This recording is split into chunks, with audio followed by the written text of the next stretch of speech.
নমস্কার প্রিয় কৃষক ভাইরা, আপনারা দেখছেন আপনাদের প্রিয় কৃষি বিষয়ক YouTube channel agriculture helper Bengali.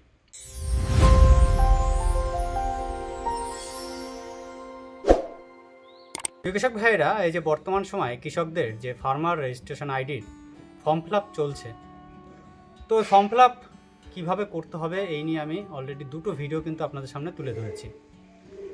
সেখানে প্রথমটিতে ফর্ম ফিল আপ আমরা কীভাবে করব, দ্বিতীয়টিতে আমরা একজন ফার্মারের যখন একাধিক মৌজায় জমি থাকবে কিভাবে আমরা সেগুলোকে অ্যাড করব সেই বিষয়টা দেখানো হয়েছে। এরপরেও অনেক প্রশ্ন দেখছি আসছে এই ফর্ম ফিল আপ বিষয় নিয়ে। তো একটা কথা বলি, একজন দাদাভাই প্রশ্ন করেছে যে এই ফার্মার আইডি রেজিস্ট্রেশন করা থাকলে বা কৃষকদের যদি এই ফার্মার আইডি থাকে তাহলে সে কি কি সুবিধা পাবে।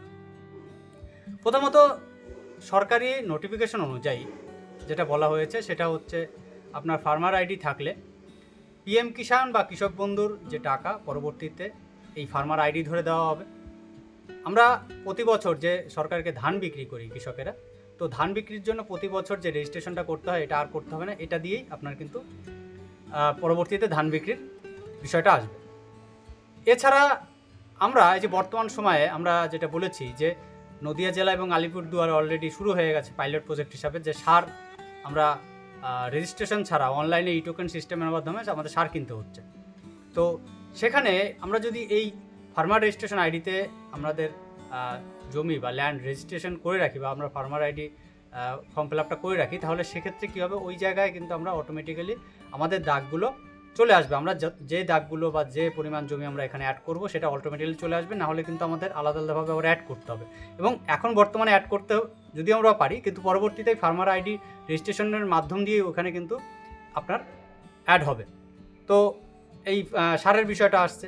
এছাড়া আমাদের কৃষক বিমা, এছাড়া সরকারি যা কিছু আমাদের সুযোগ সুবিধা আসবে কৃষকদের জন্য সব এই ফার্মার রেজিস্ট্রেশন আইডির মাধ্যম দিয়েই কিন্তু পরবর্তীতে পাওয়া যাবে, এটা আপাতত বলা হয়েছে।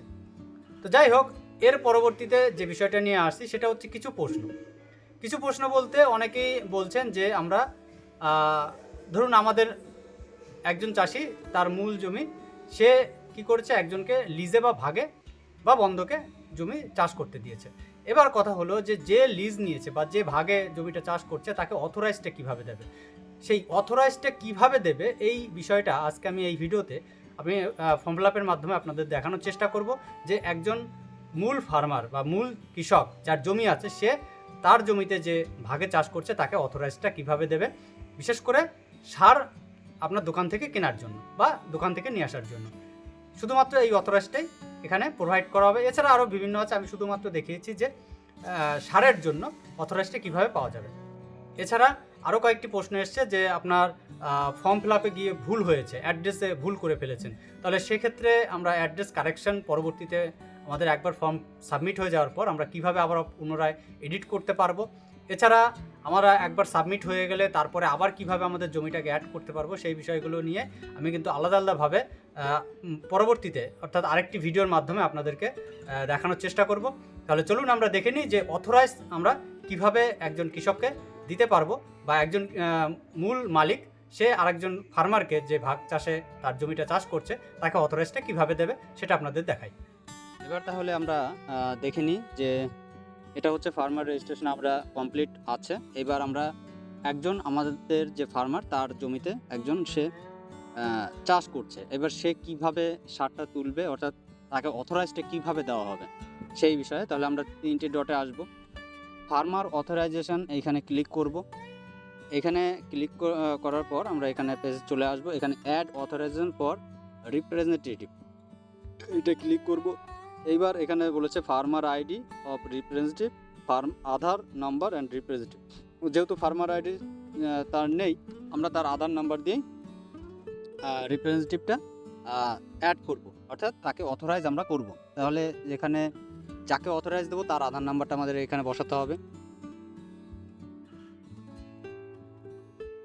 এখানে আমার আধার নাম্বারটাই আমি দিয়ে দিচ্ছি। এবার এখানে দিতে হবে ফেস রিপ্রেজেন্টেটিভ ডাটা।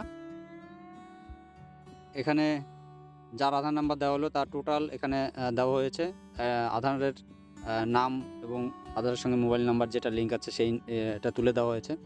এখানে এবার স্কিম কি অথরাইজ আপনি দেওয়া হচ্ছে তাকে, শুধুমাত্র তাকে আমরা দিচ্ছি যে ফার্টিলাইজার সে তুলতে পারবে, অর্থাৎ সার দোকানে গিয়ে সে তুলতে পারবে তার জমির জন্য এই অথরাইজটাই কিন্তু এখানে দেওয়া হচ্ছে।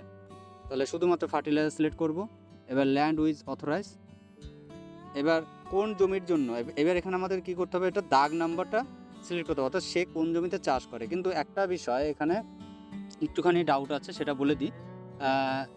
এখানে ধরুন না কেউ 1 বিঘা জমিতে চাষ করে, কিন্তু মূল যে দাগে, অর্থাৎ যে ফার্মার তার মূল দাগে দেখা গেল 2 বিঘা জমি আছে, 3 বিঘা জমি আছে। এখানে টোটালি তার দাগ অনুযায়ী সেই টোটাল দাগটা ধরেই কিন্তু এখানে অথরাইজটা দিয়ে দেওয়া হচ্ছে। তো এই একটা বিষয় সমস্যা কিন্তু দেখা যাচ্ছে। তো আমরা এখানে একটা দাগ সিলেক্ট করলাম, একটা দাগ সিলেক্ট করার পর আমরা নিচে চলে আসব। এবার এই যে অথরাইজেশন অফ রিপ্রেজেন্টেটিভ, অথরাইজেশন শুধুমাত্র তাকে অথরাইজ দেওয়া হচ্ছে, এবং নিচে আছে সেলফ অ্যান্ড অথরাইজড, অর্থাৎ আমি নিজেও তুলতে পারবো সার, অর্থাৎ ফার্মার যে সে নিজেও সার তুলতে পারবে এবং যে যাকে অথরাইজ করা হচ্ছে সেও তুলতে পারবে। তাহলে আমরা দুটোই সিলেক্ট করে রাখবো।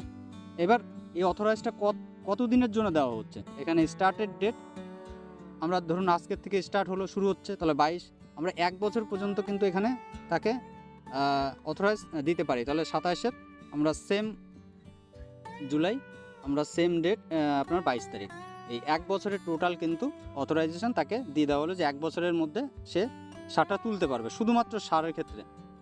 এবার অ্যাড অথরাইজেশন, নিচে চলে আসব। এবার এখানে বলা হচ্ছে এই যে অথরাইজেশন কমপ্লিটের জন্য অবশ্যই যে ফার্মার, অর্থাৎ যে মূল মালিক জমির, তার আধার নাম্বারটা এখানে দিতে হবে।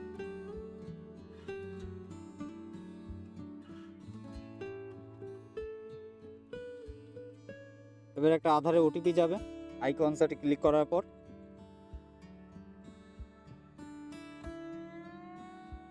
আমরা ভেরিফাইতে ক্লিক করব।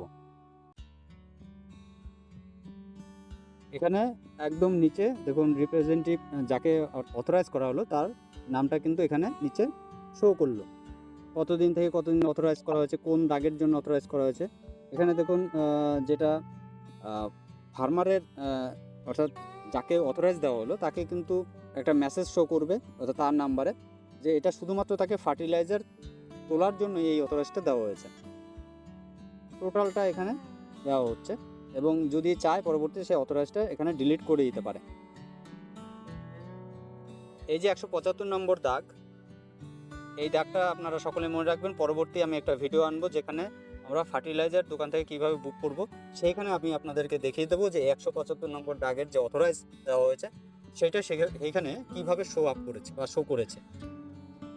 তো প্রিয় কৃষক ভাইয়েরা, এই ছোট্ট একটা ভিডিওর মাধ্যমে কিন্তু আপনাদের দেখানোর চেষ্টা করলাম যে একজন কৃষক যে ভাগে চাষ করছে বা যে বন্ধকে চাষ করছে বা যে লিজ নিয়েছে, সে মূল মালিকের কাছ থেকে কিভাবে অথরাইজটা পাবে, এবং এই যে অথরাইজটা পাবে আমি কিন্তু আপনাদেরকে সরাসরি দেখালাম। এবং আপনারা অবশ্যই যে দাগটা আমি এখানে আমার নামে অথরাইজটা করা হয়েছে, তো আমি আপনাদেরকে সরাসরি দেখাবো যে যেখানে ফার্টিলাইজার অ্যাপে আমাদের টোকেন সিস্টেমে আমাদের সার বুক করতে হবে, সেইখানে আমার নামের জায়গায় ওই যে দাগটা কিভাবে এলো, এবং সেই দাগে, অর্থাৎ এই দাগটাকে আপনারা অবশ্যই মনে রাখবেন যে 175 দাগ আমি আপনাদেরকে দেখিয়েছি।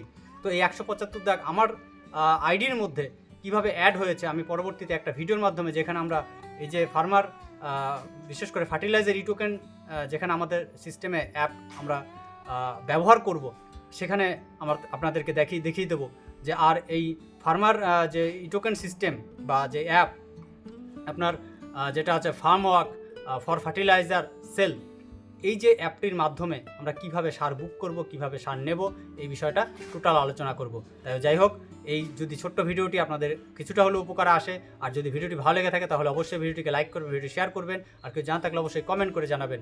আর যারা আমার এই ভিডিওটি ইউটিউব চ্যানেল থেকে দেখছেন তারা অবশ্যই চ্যানেলটিকে সাবস্ক্রাইব করে রাখবেন, আর যারা আমার ফেসবুক পেজ থেকে দেখছেন তারা ফেসবুক পেজটিকে ফলো করে রাখবেন। তাহলে যে পর্যন্ত দেখা হবে পরবর্তী ভিডিওতে। নমস্কার।